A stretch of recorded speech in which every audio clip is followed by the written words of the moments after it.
What kind of endangered animals do you have at the big cat habitat?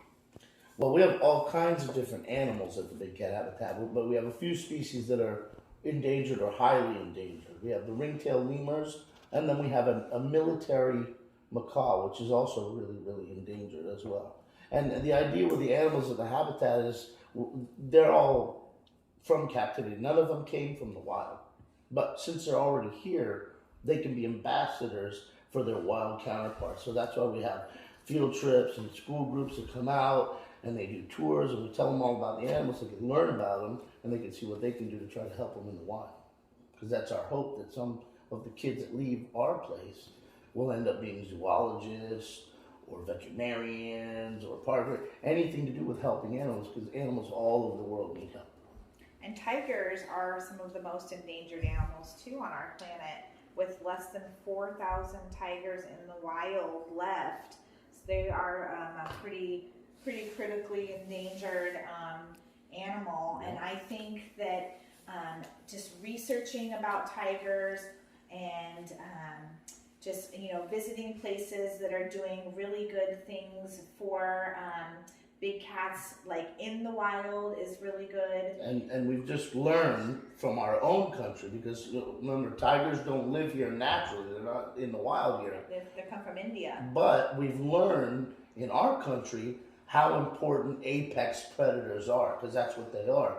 When we lost all the wolves and Yellowstone, and when they reintroduced the wolves, it completely brought all the life back to the park. So now, but years ago, people thought that apex predators weren't important. It was all the grazing animals. That's what everything really looked. But now they realize that they're so important. So that's why people need to look into it more. Is there anything you do to help them?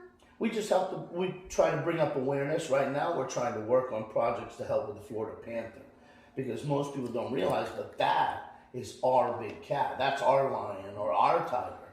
So they're really important to us. So we need to do whatever we can to kind of help them. Yeah, the Florida panthers are pretty awesome. So we need to be really kind of cautious about where their habitats are. Like I was telling you about how we should, conserve the land. That's what we really need to think about here in Florida. Yeah, roadways are one of the most dangerous things for a lot of animals. Yeah. So that's why we got to be real careful to, like she said, not overbuild, because that will run out of land for them to live. But it's all important. Science, biology, it's all important.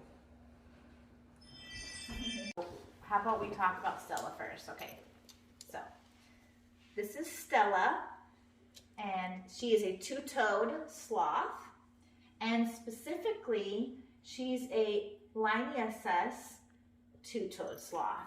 So there's about 6 different species, and she has 2 toes on her front, and she has 3 toes, they say, on her back. But they're not really like toes. They're like a claw, right? Yeah. This particular species or type of sloth can live to be about 40 years old. So they can live a long time. But in the wild, where they come from is like Central and South America, and they live in the trees, right? So a lot of times their babies fall off of them when they're holding on to their backs. So a lot of times they can't get to their baby right away, leading this animal to not reproduce as quickly or efficiently as other animals do. So that does put them on the endangered species list.